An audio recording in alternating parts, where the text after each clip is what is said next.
Bismillahirrahmanirrahim. Assalamualaikum warahmatullahi wabarakatuh. Perkenalkan, nama saya Suhaibatul Islamiyah, NIM 2001040081. Saya akan menjelaskan tentang materi yang kedua, yaitu pembagian kata dalam bahasa Arab. Sebelumnya, saya akan menjelaskan tentang ilmu nahwu.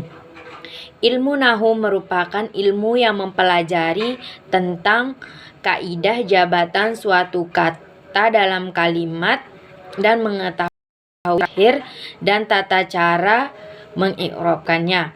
Selanjutnya, pengertian kata. Kata merupakan bagian dari kalimat yang menyusun kalimat. Berikut pembagian kata dalam bahasa Arab. Yang pertama, isim. Isim merupakan kata yang menunjukkan arti manusia, hewan, tumbuhan, tempat, waktu, sifat, dan lain-lain.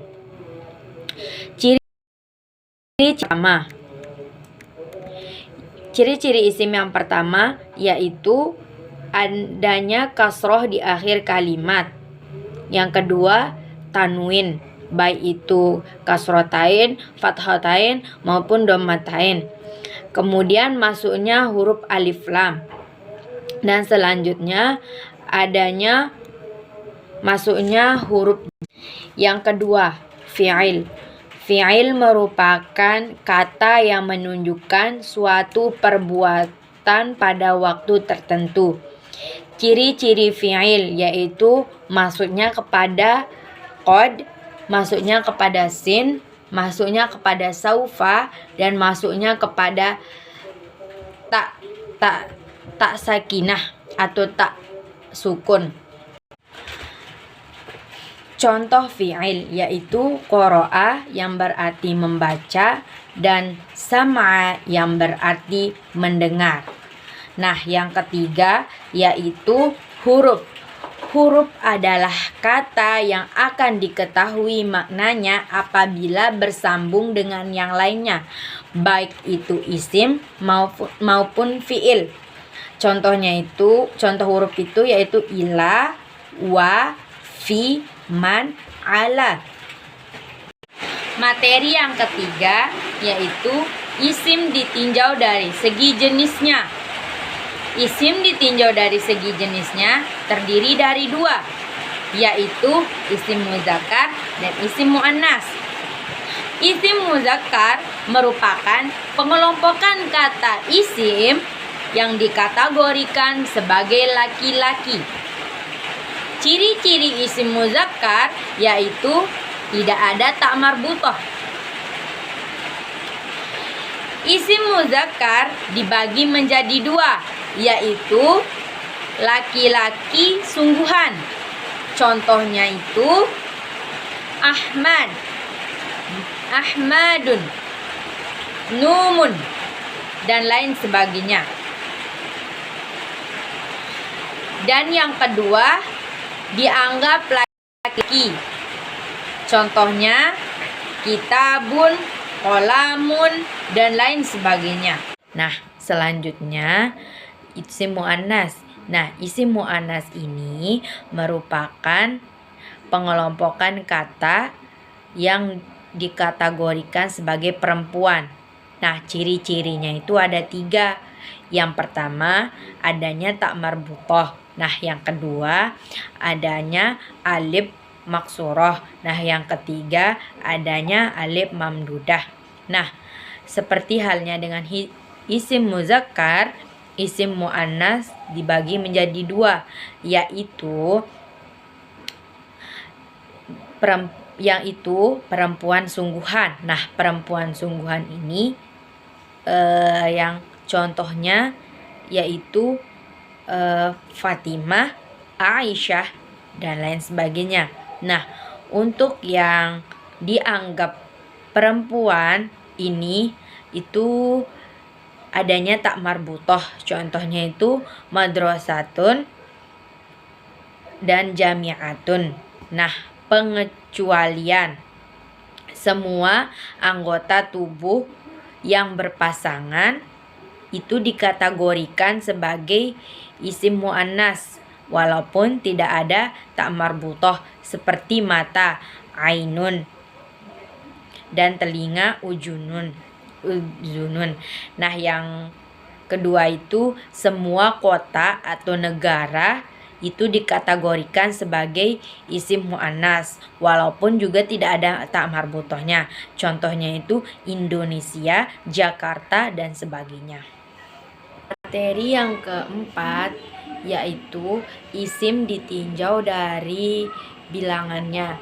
Isim ditinjau dari bilangannya terdiri dari 3, yaitu al-mufrad, al-musanna, dan jamak.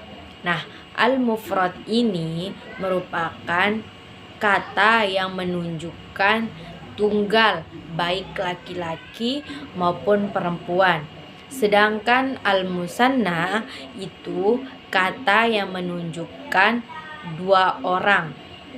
Sedangkan jamak itu menunjukkan 3 ataupun banyak.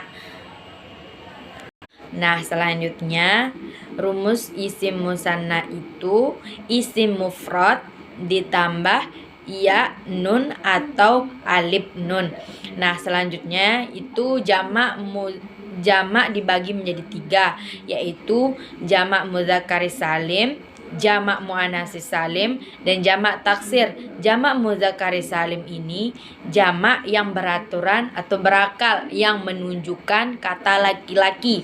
Sedangkan jamak muannatsis salim itu juga beraturan dan untuk berakal yang ditunjukkan kepada perempuan. Sedangkan jamak taksir ini tidak beraturan, tidak berakal. Contoh dari isim mufrad yaitu waladun yang berarti 1 anak laki-laki. Nah, contoh dari isim musanna yaitu kitabani, kitabaini.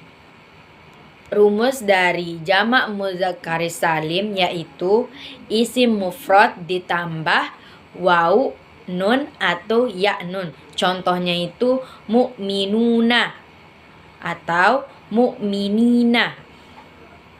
Selanjutnya rumus jamak muannatsis salim yaitu isim mufrad ditambah alif ta. Contohnya itu mu'minatun. Nah, selanjutnya itu jamak taksir. Jamak taksir ini tidak ada rumusnya karena tidak beraturan. Cara mengetahuinya dengan menghafalkannya.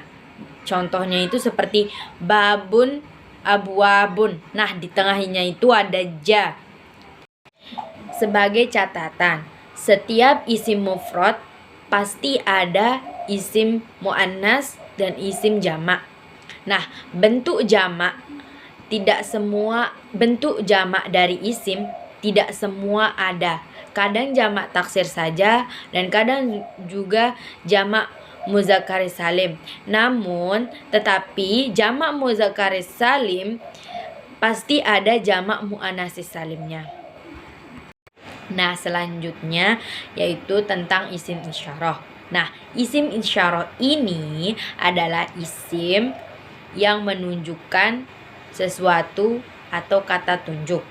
Nah, selanjutnya isim isyarah ini dibagi menjadi 2, yaitu isim isyarah yang atau kata tunjuk yang menunjukkan benda dekat. Nah, dan yang kedua yaitu untuk menunjukkan benda jauh.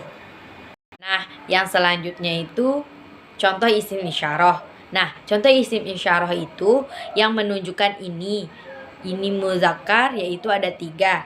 Hadza yang tunggal, hadzani ganda, dan haulai jamak. Nah, kata tunjuk ini yang muannas yaitu hadhihi untuk tunggalnya, hatani untuk ganda, dan haulai untuk jamak. Nah, selanjutnya itu kata tunjuk itu yang muzakkar. Kata tunjuk itu yang muzakkar itu ada 3. Zalika, zaika, hauka. Dan kata tunjuk itu muannas yaitu tilka, taika, dan hauka. Contoh isim isyarah dalam kalimat yaitu hadza qalamun, hadhihi kurrosatun, dan lain sebagainya. Yaitu materi tentang isim domir. Nah, isim domir ini merupakan kata tunjuk dalam bahasa Arab untuk menggantikan atau mewakili penyebutan seorang atau sekelompok orang. Nah, di Indonesia kata ganti dikenal 3, yaitu kata ganti orang pertama, kata ganti orang ketiga, kata ganti jamak. Nah, untuk kata ganti dalam bahasa Arab lebih kompleks. Kata ganti dalam bahasa Arab itu dibedakan yang perempuan maupun lakinya. Nah, kata ganti atau domir dalam bahasa Arab itu ada 14. Nah, caranya itu kita mulai dari jamak yang laki-laki. Yang pertama, huwa, huma, hum. Terus yang perempuan, hiya, huma, hunna. Nah, yang selanjutnya yaitu anta, antuma, antum. Nah, selanjutnya itu anti, antuma, antunna. Nah, ini ana, nahnu. Nah, selanjutnya itu pembagian domir. Nah, domir itu dibagi menjadi 3, yaitu domir munfasil. Nah, domir munfasil ini domir yang penulisannya tidak bersambung dengan isim maupun fiil. Contohnya huwa thalibun.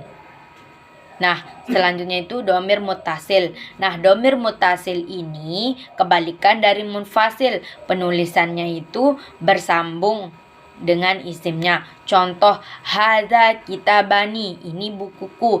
Nah, selanjutnya itu domir mustatir. Domir mustatir ini tersembunyi dalam sebuah kata kerja atau fiil. Contohnya itu azhabu ilal madrasah, saya pergi ke sekolah. Materi yang terakhir yaitu adawatul istifham. Nah, adawatul istifham ini digunakan untuk bertanya atau meminta penjelasan. Nah, dalam katanya adawatul istifham ini berada di awal kalimat. Ada 2 jenis adawatul istifham, yaitu huruful istifham dan asmaul istifham. Nah, huruful istifham ini ada 2, yaitu alif dan hal. Yang pertama itu hal. Hal berarti apakah yang meminta jawaban iya atau tidak. Contohnya, hal qara'tal kitab? Naam. Bisa dijawab naam saja. Nah, yang kedua yaitu alif. Alif juga berarti apakah.